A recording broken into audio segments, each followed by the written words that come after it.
¿Oramos? Señor, gracias por este día que nos regalas, que podemos compartir juntos en este lugar. Gracias por cuidarnos. Pedimos tu bendición sobre todos nuestros hermanos, los que no están aquí, que también seas con ellos. Y te rogamos ahora que tu Espíritu pueda iluminar nuestras mentes y podamos comprender más y mejor tu palabra. En el nombre de Jesús. Amén. Bueno, muy bien. Vamos a empezar leyendo un texto de la Biblia. Me gusta mucho el libro de Génesis. Y en el capítulo 7 del libro de Génesis, en el versículo 1, empezamos a encontrar una serie de imágenes que luego se van repitiendo en diferentes libros y capítulos de la Escritura, que es la imagen de la familia. En Génesis 7 dice: dijo luego Jehová a Noé: entra tú y toda tu casa en el arca, porque a ti he visto justo delante de mí en esta generación. Esta idea de la casa, que es la familia, es una idea que luego se va repitiendo a lo largo de la Biblia. Por ejemplo, en el libro de Génesis vamos a encontrar que después se habla de Abraham, ¿vale? Y cuando se habla de Abraham, se lo invita a salir de donde él vivía, a una tierra que él no sabía cómo era, pero él con toda su casa.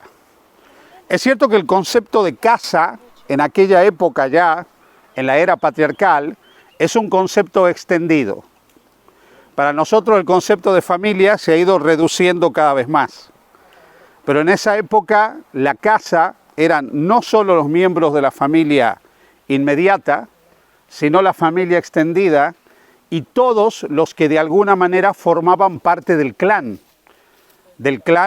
que estaba, digamos, protegido y vivía bajo el abrigo de esa familia, trabajaba con y para esa familia. Esa era la casa. A lo largo del tiempo la imagen de la familia ha ido cambiando. Cuando nosotros llegamos, por ejemplo, a la época de Roma, la familia también es más pequeña, se reduce. La familia está compuesta por los que viven en la casa, el padre, la madre, los hijos, aunque se entiende como familia también la familia extendida. Y a medida que van pasando los tiempos, la familia se va haciendo más pequeña y hoy en día el concepto de casa o familia va siendo más reducido. A veces se entiende que la familia son solamente pues, el esposo, la esposa y los hijos como mucho. Pero en la antigüedad la familia era algo más extendido, incluía a los abuelos, a los tíos, a los primos. O sea, había un concepto mucho más extendido de casa. Bien, esta idea de casa, esta idea de familia, que aparece a lo largo de la Biblia, aparece siempre en contextos donde vemos que Dios los quiere redimir. Dios siempre quiere redimir casas, siempre quiere redimir familia. Así lo encontramos en el caso de la familia de Noé, lo encontramos en el caso de la familia de Abraham, que Dios le dice: sal con toda tu casa. Lo encontraremos cuando Dios saca al pueblo de Israel de Egipto. Y aquí hay una imagen muy bonita. A mí realmente esta imagen me gusta mucho cuando la veo. Está en el libro de Éxodo, cuando se habla de la salida del pueblo de Israel de Egipto, cuando Moisés está hablando con el faraón y le va diciendo que quieren salir y que se quieren ir, etcétera. Y bueno, van teniendo esa discusión y las plagas van cayendo. Cuando llegamos al capítulo 10, encontramos que el versículo 7 dice: entonces los siervos de Faraón le dijeron: ¿hasta cuándo será este hombre un lazo para nosotros? Deja ir a estos hombres, para que sirvan a Jehová su Dios. ¿Acaso no sabes todavía que Egipto está ya destruido? Habían caído las plagas. Y Moisés y Aarón volvieron a ser llamados ante Faraón, el cual les dijo: andad, servid a Jehová vuestro Dios. ¿Quiénes son los que han de ir? Y aquí la respuesta de Moisés me impacta. Moisés respondió: hemos de ir con nuestros niños, con nuestros viejos, con nuestros hijos, con nuestras hijas y hasta las mascotas, ¿no? Porque dice: y las ovejas, y con nuestras vacas hemos de ir, porque es nuestra fiesta solemne para Jehová. Increíblemente, o sea, Moisés le dice: o nos vamos todos, o de aquí no sale nadie, y nos vamos hasta con las mascotas, ¿sí? Aquí no dejamos nada, nos vamos, porque vamos a la fiesta de Jehová, a celebrar el encuentro con el Señor. Y ya sabéis el resto de la historia. Finalmente esa familia, esa gran familia que era un pueblo, la familia de Jacob finalmente, sale y viene la historia del pueblo de Israel. Y nuevamente vemos a Dios que constantemente intenta salvar a esa gran familia que era su pueblo. Luego vemos la aparición de una familia muy particular en el Nuevo Testamento. Aparecen imágenes de familias redentoras, ¿no? Como puede ser la familia donde nace Juan el Bautista. Es una familia que Dios elige con un propósito específico. Juan va a ser el último de los profetas del Antiguo Testamento. Luego vemos la familia de Jesús. Encontramos que a lo largo del siglo I de la era cristiana, toda la iglesia se estructura en torno a familias. O sea, durante los primeros 300 años del cristianismo, que nosotros no teníamos iglesias, no teníamos templos, no teníamos lugares del culto, todas las iglesias eran iglesias domésticas, eran familias donde había iglesias. Por eso es que cuando nosotros leemos las epístolas paulinas, vemos que Pablo dice, saluda a fulano y a la iglesia de su casa. Porque ¿dónde se reunían los cristianos? Pues en las casas. Y las iglesias eran domésticas. Y quiero deciros algo, ¿no? Que es interesante. En el mundo greco-romano, la que mandaba dentro de la casa, la que dirigía la casa, la que decidía lo que pasaba dentro de la casa, era la mujer. ¿Sí?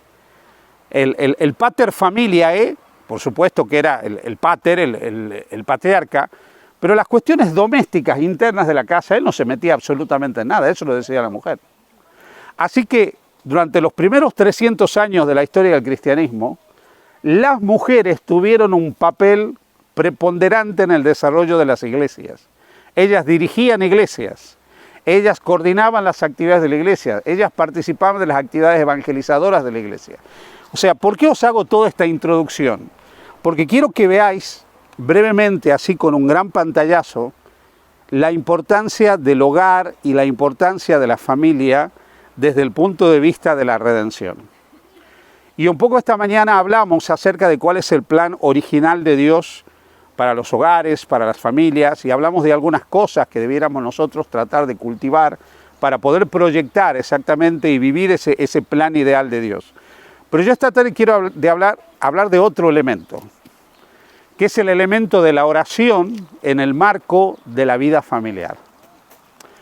Porque, como os decía esta mañana, la primera institución que se ve amenazada en el momento que se produce la entrada del pecado, la primera institución es la familia.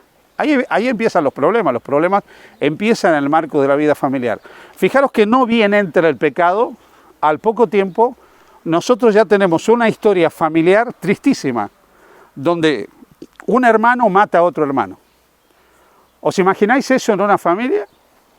¿Os imagináis a un hermano matando a otro hermano? Eso es tremendo, ¿no? Y sin embargo, ahí lo tenemos. Y ya vamos viendo cómo lamentablemente el pecado va deteriorando la historia de la familia y descubrimos una serie de situaciones familiares que son tristes. Entonces, como decíamos esta mañana, Dios quiere restaurar las familias. Y hay otra imagen en la Biblia asociada al tema del altar, porque recordad que cuando Abraham iba a algún lugar, reunía toda su casa, montaba un altar y adoraban. Y es la imagen que encontramos asociada al profeta Elías. Cuando Elías llega y empieza su ministerio dentro del pueblo de Israel, una de las cosas que él descubre es que finalmente el altar de Jehová estaba derribado. Y Elías construye de nuevo el altar, vuelve a edificar ese altar, y como resultado de la reconstrucción del altar, de la oración de Elías y del fuego de Dios que cae del cielo, se produce un reavivamiento y una reforma en la vida del pueblo de Dios. De la misma manera que Elías reconstruyó el altar, oró a Dios, el fuego de Dios descendió del cielo y hubo un reavivamiento, es la oración lo que va a producir una renovación espiritual en el marco de la vida familiar. Mirad, la oración en la familia es fundamental. Y hay algunos aspectos de la oración a tener en cuenta. Primero, si yo tengo la bendición de haber formado un hogar y tener un cónyuge que sea creyente, una de las cosas que yo debiera hacer es orar con él. orar con ella, ¿sí? Practicar la oración como pareja, como esposos. Buscar tiempos específicos de oración. Orar el uno por el otro. Orar juntos. La oración también nos une. Cuando la Biblia dice dejar el hombre a su padre y a su madre y se unirá a la mujer y serán uno, el propósito es que lleguen a ser uno también desde el punto de vista espiritual. Que espiritualmente puedan tener un marco de unidad. Ese marco de unidad espiritual se puede potenciar en la medida que se practica la oración, como esposos, como esposas. Eso es fundamental, porque la oración nos acerca.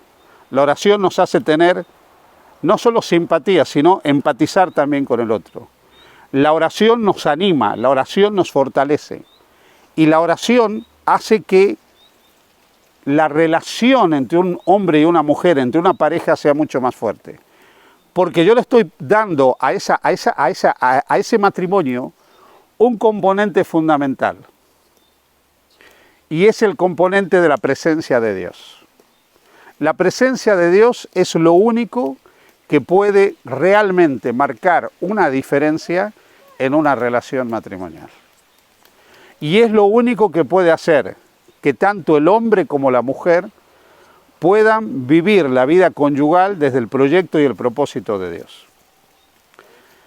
El otro elemento de la oración tiene que ver con los hijos.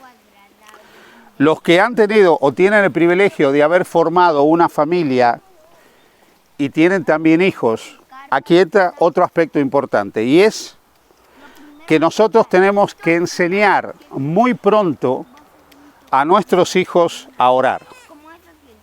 Tenemos que enseñarles a que ellos se comuniquen con Dios, a que ellos hablen con Dios. Hace algún tiempo vi una historieta que me llamó mucho la atención. Creo que os la conté o ya no me acuerdo, pero igual la cuento de nuevo, total, no todos la escucharon, ¿vale? Es del niño que se acerca, un niño se acerca al padre y le dice, oh grandísimo padre. Y el padre lo mira, oh extraordinario padre, ¿os acordáis, no? Y al final de hablarlo de forma grandilocuente, oh Padre poderoso, oh Padre magnánimo, oh Padre extraordinario, el padre lo mira y dice, ¿qué quiere? Dice, que me des dinero para un helado.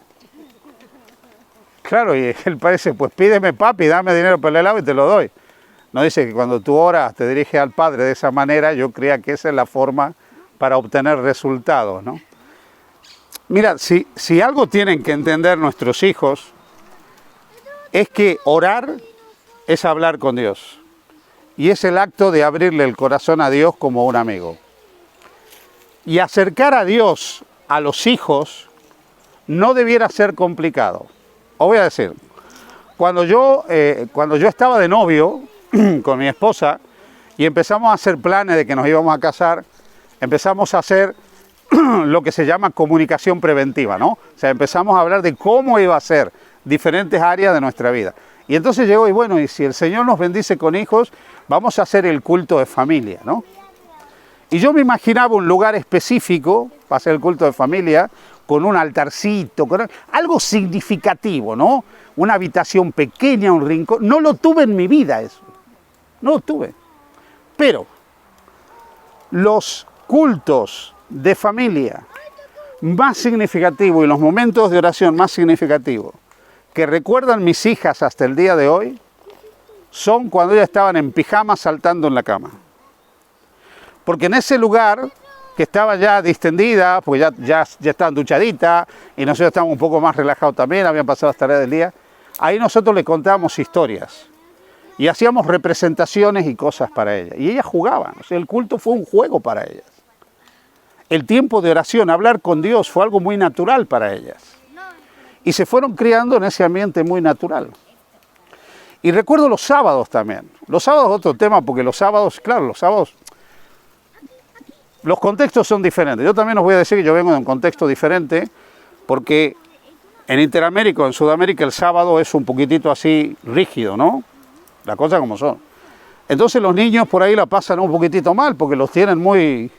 El pobre niño no puede casi ni respirar, porque si respira peca mucho, ¿no? Entonces lo tienen bastante sujeto al niño. Entonces, claro, cuando llegaba el sábado, imaginaros, sábado, sermón, escuela sabática, sermón, por ahí una junta después de volver a casa había que comer. Yo quería descansar, pero mis hijas no querían descansar. Ellas querían hacer algo. ¿Qué hacía? Y yo recuerdo que los sábados de tarde montábamos representaciones bíblicas con mis hijas.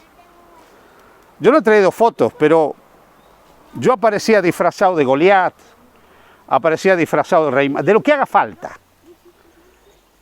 Y en ese contexto de representación, ellas iban recibiendo la fe, e iban recibiendo el conocimiento de la palabra de Dios, y siempre acompañado de la oración. ¿Por qué os digo esto? Nosotros tendríamos que hacer de la vida religiosa dentro del hogar algo que sea natural, afable, atractivo y bonito para los que forman parte del núcleo familiar, especialmente cuando son niños. A veces nosotros queremos hacer algo que sea muy formal, muy rígido. Los niños no están para eso. De hecho, no sé si notáis qué bonitas son las escuelas sabáticas infantiles. ¿Vieron qué bonitas son las escuelas sabáticas de niños? Y después pasamos a clase de jóvenes y ya nos marcan la vida. O sea, ya tenemos que estar serios, no podemos cantar, no podemos saltar, no podemos hacer nada, ¿no? Es como que ya no podemos ser felices, ¿no? Bueno, al niño solo se le imparte el conocimiento también desde la percepción, desde la afectividad, desde la emotividad, solo generando imágenes cristalizantes. Y hay que enseñarle a orar de esa manera. Enseñarle a orar de manera simple, de manera sencilla, viendo a Dios como alguien cercano, como alguien real, en el que ellos pueden confiar. Otro elemento de la oración tiene que ver con algo que la Biblia presenta muchas veces y es la bendición. ¿Qué es la bendición? Es cuando nosotros bendecimos a nuestros hijos. Cuando nosotros bendecimos a nuestros hijos pidiendo la bendición de Dios sobre nuestros hijos. ¿Habéis visto que la Biblia dice que si está alguno enfermo, llame al anciano y imponga las manos sobre la cabeza del enfermo y ore? Bueno, yo quiero comentarles algo. Dentro del pueblo de Dios a lo largo de los siglos, no fue extraño orar sobre los hijos pidiendo que Dios derrame sus bendiciones sobre ellos. Y a través de la oración pidiendo la bendición sobre ellos, pedir de alguna manera gracias especiales para que vengan sobre nuestros hijos. Y os voy a contar una historia. Cuando mis hijas eran pequeñas, yo normalmente, como dije esta mañana, gracias a mi esposa, ellas fueron recibiendo mucho porque yo viví épocas en mi vida de pastor que yo me iba de casa y mis hijas estaban durmiendo y cuando yo volvía mis hijas seguían durmiendo. Porque atendía, como os dije esta mañana, iglesias que estaban a 300 kilómetros de mi casa. Y tenía 12 o 14 iglesias para atender. Entonces hubo periodos, especialmente los más bonitos de la infancia de ella, en que yo tuve que pasarme conduciendo de un lugar para otro. Ahí la madre ocupó un lugar fundamental. Yo debo reconocer que sin mi mujer eso hubiera sido un desastre, ¿vale? Pero no es menos cierto que yo me dedicaba a orar por mis hijas pidiendo la bendición de Dios sobre ellas. Mirad, cuando yo llegaba a casa por las noches, yo entraba siempre a la habitación de ellas. Y yo las veía ahí dormiditas. Y yo silenciosamente entraba, ponía mi mano sobre la cabeza de una, suavemente, oraba sobre ella y pedía la bendición sobre ella. Luego iba sobre la otra y hacía lo mismo, y pedía determinadas gracias. Una cosa que yo pedí por mis hijas desde que eran bebés, y yo empecé a orar por cada una de ellas, es que Dios tuviera misericordia de ellas y pudieran encontrar un compañero de ruta que fuera una bendición para ellas. Lo hice desde que eran bebés. Y lo hice porque siempre vi que la peña estaba fatal, o sea, el mercado era un desastre, ¿no? Entonces, si Dios no hacía un milagro, y recuerdo cuando la mayor, porque la mayor le lleva 4 años a la pequeña, cuando la mayor ya se puso señorita, y me acuerdo un día yo estaba en el piso, y de pronto veo que aparca un coche abajo, veo que ella baja del coche y veo un maromo que estaba ahí, que la había llevado. Digo, acá pasa algo, ¿sí? Y entonces evidentemente ya estaba pasando algo con algún chico. Y yo decía, Señor, ¿será este? No me da la impresión que sea este. Finalmente no fue. Pero yo seguía orando por ellas. Y recuerdo una vez, la mayor también se pone de novia con un chico, y ya sabes cómo somos los padres, ¿no? Los padres tenemos como una especie así de sexto sentido un poco molesto, ¿no? A veces, ¿no? Y yo cuando vi al chico dije, Señor, esto no es respuesta a la oración, tú no lo estás mandando. Así que yo te pido que desaparezca del mapa. Y oré, mira, os digo sinceramente, oré para que se peleen lo antes posible. Y me acuerdo el día que hice la oración, a la tarde entra mi hija llorando. Le digo, ¿qué te pasa? Me dice que me he dejado con el fulano. Ah, bueno, hija, le digo, ya va a pasar. Yo cerré la puerta y me despacho y dije, amén, gloria a Dios, Señor. Oración contestada. Y así me fue ocurriendo con cada una.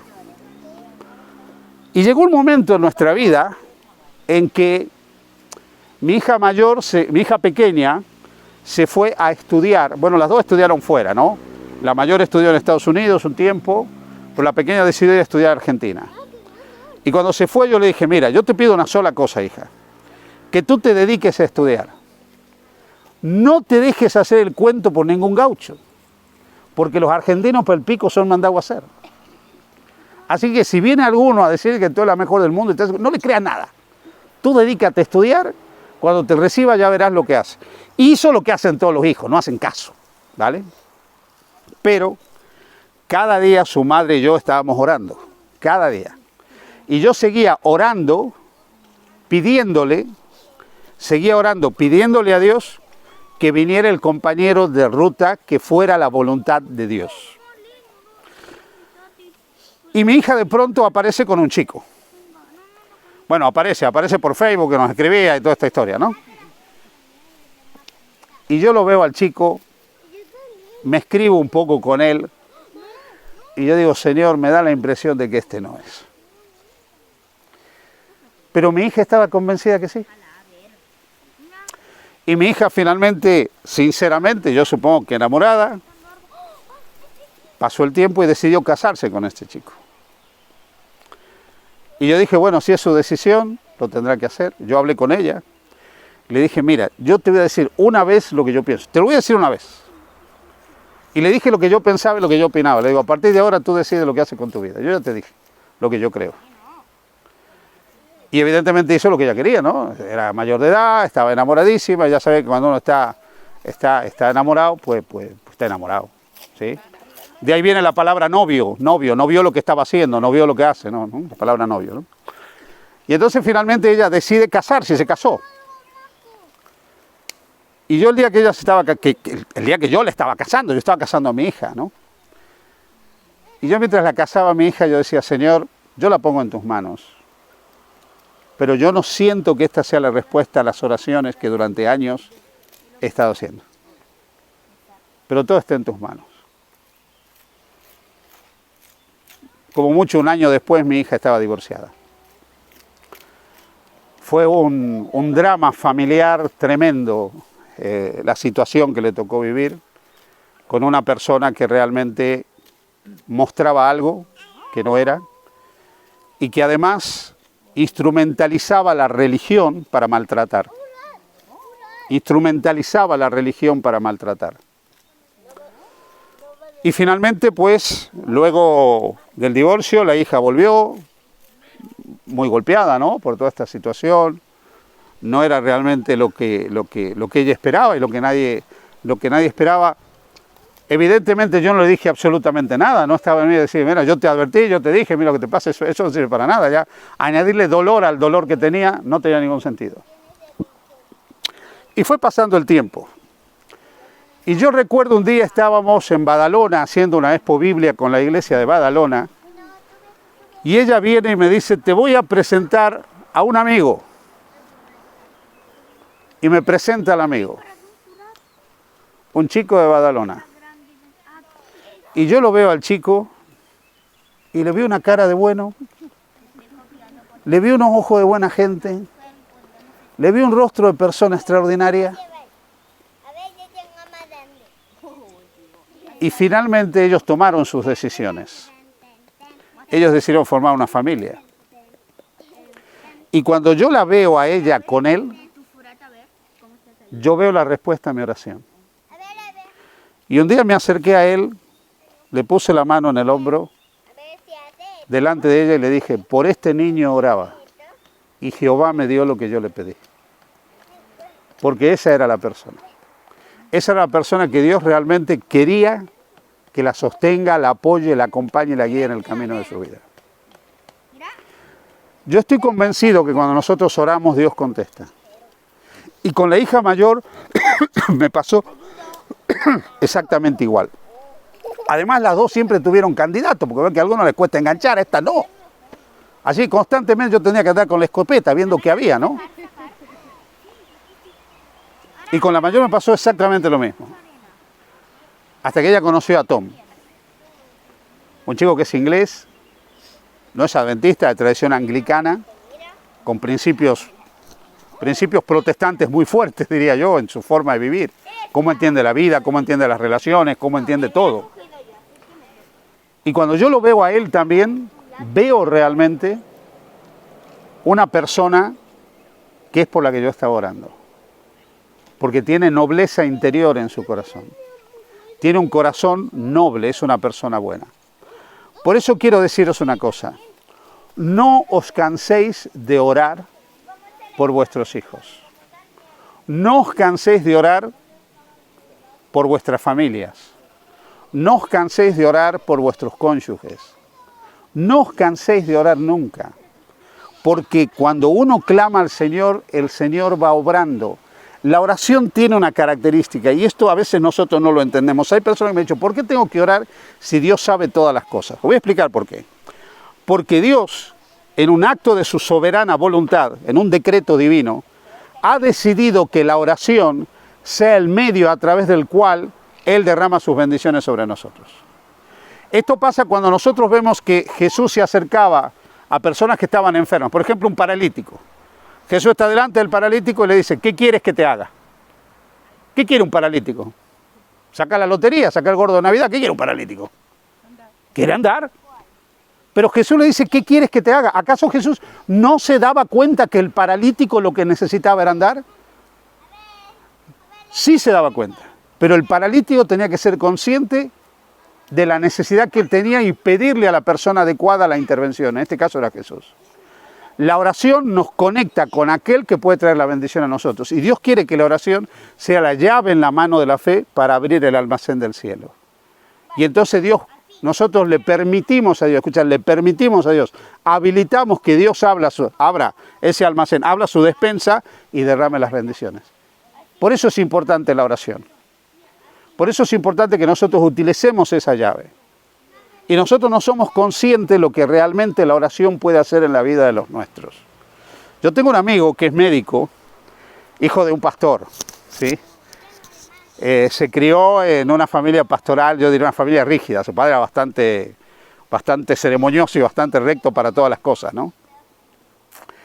Y recuerdo que él, una vez cuando estaba terminando la carrera de medicina, ¿sí?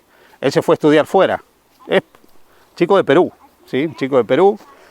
Y él se fue a estudiar fuera, se fue a estudiar a la provincia de donde yo soy. Yo soy del norte de Argentina. Y en una época vinieron muchos chicos peruanos y bolivianos a estudiar a esa facultad de medicina, porque les quedaba relativamente bien para estudiar. Y este chico era peruano. Y nos hicimos muy amigos. Y él, cuando terminó la carrera de medicina, sus compañeros decidieron festejar yéndose de juerga, ¿sí? Yéndose a un lugar de esto donde hay chicas acaloradas que llevan poca ropa, ¿vieron, no? Entonces bueno, y él, los amigos lo iban llevando, y él cuenta que cuando llega a la puerta, mira la hora, ¿sí? Mira la hora, y su padre llegaba tarde a casa, normalmente esa hora, y el padre lo había visto muchas veces arrodillado en su oficina antes de irse a dormir, orando por sus hijos. Y dice cuando él estaba frente al local, ahí con todos los amigotes ahí dando vueltas, él lo mira y los amigos le dicen, muchacho, yo llego hasta acá, yo no voy más adentro. Y los amigos le dicen, ¿por qué? No, dice, no, pero vamos a festejar. No, dice yo, así no festejo. Dice, miren, ¿saben qué hora es? A esta hora mi papá está de rodillas pidiendo que yo sea un hombre recto. Yo a ese lugar no entro. La oración. Ese hijo vio a su papá orando muchas veces. Y esa oración tuvo respuesta en el ejemplo y en la obra de Dios en el corazón de ese hijo. Por eso nunca nos tenemos que cansar de orar. Una vez recuerdo, llego a una de las iglesias donde yo estaba, había un bautismo, y entra una hermana con una cara de alegría, parece que llevaba una juguetería en la cara la hermana, feliz. Me dice, pastor, llevo 55 años orando por mi marido y hoy se bautiza. ¿Qué hubiera pasado si ella se cansaba de orar a los 10 años? A los 15, a los 20, 55 años orando y clamando. Pero vio finalmente que le entregó su vida al Señor. La oración con perseverancia es la llave en la mano de la fe para abrir el almacén del cielo. Cuando nosotros ponemos nuestras vidas en las manos de Dios, cuando ponemos nuestros matrimonios en las manos de Dios, el Señor puede obrar milagros en nosotros. Y voy a terminar contándoos otro milagro, fruto de la oración. Cuando yo ya os conté alguna vez que vengo de una familia disfuncional, una familia rarita, complicada, donde yo no aprendí afectividad, Mi padre nunca fue un hombre afectivo. Y cuando yo me casé con una chica que venía de una familia totalmente diferente. Especialmente su padre era tremendamente cariñoso con su esposa, con las hijas, todo, mi suegro. Para que veáis, cuando yo me casé, solía estar yo preparando mis sermones, mi esposa pasaba al lado, me daba un beso aquí en la nuca y yo hacía así. ¿Sí? Hasta que después de mucho tiempo me di cuenta que no pasaba y me lo daba el beso. Y yo le dije, oye, ya no pasa y me das el besito. Dice que cada vez que te lo doy te lo limpias. Y es que yo no estaba acostumbrado a esa afectividad natural, espontánea. Me costó muchísimo vivir eso. Pero hubo unos primeros años en mi vida conyugal donde yo me aboqué al trabajo ministerial, a mi vida de pastor, atendiendo innumerables iglesias. Como os decía, iba a la mañana, mis hijas dormían, volvían a la noche, mis hijas dormían. Yo creo que mi esposa experimentó una gran soledad. Yo experimenté un alto nivel de estrés, y ya sabéis que cuando estamos estresados estamos irritables. Y los primeros que se dan cuenta cuando estamos irritables no son los miembros de la iglesia, son los miembros de nuestra familia. Porque los pastores también aprendemos a funcionar en modo pastor, pastor 2.1. Y uno llega a la iglesia en plan pastor. Feliz sábado hermano, Dios los bendiga. Por eso entre los colegas tenemos un refrán, más falso que sonrisa de pastor, ¿no? Porque uno aprende a sonreír, aunque no tenga ganas de sonreír, porque tiene que estar bien, ¿vale? Tiene que cumplir su oficio. Y yo creo que ella, entre la soledad, mi actitud desafectiva, mi actitud agria muchas veces, el estrés que yo tenía permanente, yo creo que todo eso le fue pasando factura a mi relación matrimonial. Y recuerdo un día llego a casa y mi esposa me dice, tenemos que hablar. Cuando una mujer dice que hay que hablar, no es bueno eso, porque si te dice que tenemos que hablar es que te tienes que sentar y ella te tiene que decir algo muy importante. Y mujer es una mujer de pocas palabras, pero la que las dice siempre las clava en la yugular, tiene esa habilidad, ¿no? Así que yo me acuerdo que nos sentamos en la sala y ella me mira y me dice, mira, yo te voy a ser sincera. Yo siento que no puedo continuar esta relación contigo, que hemos llegado hasta aquí. La ilusión que yo tenía en un principio, todo lo que yo soñé, lo que yo pensé, y yo entiendo que la realidad la vive de otra manera, veo que eso no existe, que eso se ha terminado. No te veo a ti realmente como yo creía que iban a ser las cosas, no estoy bien, y yo no puedo continuar con esta relación. Mirad, normalmente cuando nosotros nos confrontan con cosas, viene el locus de control externo. ¿Os acordáis que hablé de la proyección? La tendencia natural hubiera sido, bueno, pero si esto no funciona, tú también tienes la culpa. Y podría haber empezado a sacar una serie de tarjetas amarillas, rojas y de todos colores, ¿no? Yo creo que en ese momento Dios hizo un milagro, hizo que me callara. Y creo que me callé porque Dios obraba y por el shock que tenía en ese momento. Porque mi mujer cuando toma una decisión es inquebrantable. Y ella me dijo, hasta aquí hemos llegado. O sea, eso implicaba que ella no iba a seguir con la relación. Se acabó el matrimonio, se acabó todo. Yo en ese momento hice una oración y le dije, Señor, ayúdame, nada más. Y la miré a los ojos y le dije a ella, permíteme escribir una nueva historia. Dame una única oportunidad más, una. Y ella me miró y me dijo, no sé, tendré que pensar y ya te diré algo. Bueno, yo pasé la semana más horrible de mi vida, durante todo ese tiempo que ella estuvo en una etapa de reflexión. Casi no me hablaba, hasta un día en que me dice, vamos a hablar de nuevo. Y yo como la veía tan distante, digo, aquí ya viene para decirme que baja la guillotina, esto se acabó. Y me dice, mira, he pensado, he orado y te voy a dar una oportunidad. Yo le dije, gracias. Me levanté y me fui a la calle y me puse a caminar. Y mientras caminaba, oraba. Y le dije, Señor, yo no sé escribir libros y ahora tengo que escribir una novela. No sé escribir poemas y ahora tengo que escribir poemas. No sé dar cariño y ahora tengo que dar cariño. No sé dar afecto y ahora tengo que dar afecto. Tengo que reescribir mi vida para que realmente mi matrimonio no se destruya. Yo te pido un milagro en mi vida.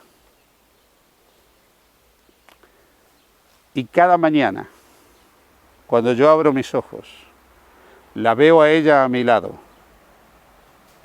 y veo que han pasado ya décadas de aquello, que han pasado más de 20 años de esa situación y que llevamos ya 35 años casados y han pasado unos 25 años de todo esto, o más. Y ya llevamos 35 años casados, más los años que estuvimos de novio, 38 años juntos. Y cuando la veo a ella, y cuando la veo que ella abre los ojos, me abraza, me da un beso y me dice que me quiere, yo miro al cielo cada mañana y le digo, Señor, los milagros existen. Dios es el único que puede ayudarnos a restaurar relaciones. Porque lo que es imposible para nosotros es posible para Dios. Y estoy siendo franco con vosotros. Estoy hablando como una persona que ha tenido conflictos conyugales, con una esposa que se quiso divorciar. Por eso dije, mi hogar nunca fue perfecto, no lo es tampoco ahora. Pero he visto cómo la mano de Dios obra cuando nosotros clamamos, suplicamos, pedimos, oramos, y Dios interviene. Y Dios nos puede ayudar a escribir nuevas historias, a reeditar nuestra vida, a ponerle nuevos capítulos, a hacer una introducción que no supimos hacer, a escribir los poemas que no sabíamos escribir, a hacer las cosas bonitas que no sabíamos hacer. Pero ese milagro viene de Dios cuando nosotros, orando a Dios, le pedimos a Dios que intervenga en nuestra vida. Así que, hermanos, no dejéis de orar. No dejéis de orar por vuestros cónyuges. No dejéis de orar con vuestros cónyuges. No dejéis de orar con vuestros hijos. No dejéis de orar por vuestros hijos. Porque la oración tiene poder. La oración es la llave en la mano de la fe para abrir el almacén del cielo. Y esas familias que Dios quiere salvar, que Dios quiere redimir, pueden ser la tuya. Pueden ser la tuya. Dios está dispuesto a contestar tus oraciones. Y nosotros debiéramos proponernos lo mismo que se propuso Moisés cuando estuvo delante de Faraón. Nos vamos a celebrar la fiesta de Jehová. Queremos llegar al cielo nuevo y a la tierra nueva. Pero aquí nos vamos los niños, los viejos, los hijos, las hijas, nos vamos todos. Queremos llegar todos, vamos a luchar para llegar todos, vamos a trabajar para llegar todos. Ahí tenemos el desafío que Dios nos pone delante. Yo sé que es importante que nosotros prediquemos el Evangelio, ganemos alma, llevemos el mensaje de la salvación hasta lo último de la tierra. Pero quiero decirte que el campo misionero más importante que tenemos cada uno de nosotros es nuestra casa. Es bajo nuestro techo, es con nuestra familia, es con nuestros seres queridos. Por eso cuando Dios libera al endemoniado gadareno y el endemoniado quiere volverse con Jesús, Él dice, quieto, parado, tranquilo, tú tienes una tarea que hacer, tú conmigo no te vienes. Y el endemoniado dice, pero es que yo quiero vivir el resto de mi vida a tu lado. Sí, tú a mi lado vas a estar, pero haciendo otra cosa. Ve y cuéntale a los tuyos, a tu casa, cuán grandes cosas ha hecho el Señor contigo. Lo mandó a evangelizar a su familia. a llevar el mensaje de salvación a su familia. Ese es el primer campo misionero que nosotros tenemos. Ese es el primer lugar. Y cuando nosotros vemos que todos esos valores que nosotros hemos ido transmitiendo perduran en el tiempo, se manifiestan en el tiempo, actúan en el tiempo, podemos decir gracias, Señor, porque tú has estado obrando y hasta aquí nos has acompañado. Que el Señor os bendiga y que juntos podamos edificar familias para el reino de los cielos y para bien de esta sociedad también tan golpeada, para que nuestra familia y los nuestros sean hombres y mujeres, niños de bien, ¿no? Que puedan contribuir también para el bienestar de nuestras sociedades. Que el Señor los bendiga. ¿Oramos? Señor, te damos gracias por este tiempo que nos has permitido compartir juntos. Venimos aquí para poner en tus manos nuestros matrimonios, nuestros hijos, nuestras hijas, nuestras familias, nuestros seres queridos, y pedirte que tu promesa de salvación sobre ellos sea una realidad. Oramos para que cada uno de los nuestros tenga un corazón vuelto a ti, para que cada uno de los nuestros haga tu voluntad, para que cada uno de los nuestros te ame, para que podamos llevar a nuestros hijos, a nuestros nietos, a nuestros amados a tus pies, dándoles a conocer el inmenso amor de Jesús, que puedan ellos amar a Jesús, enamorarse de Jesús y decidir caminar atrás del Maestro.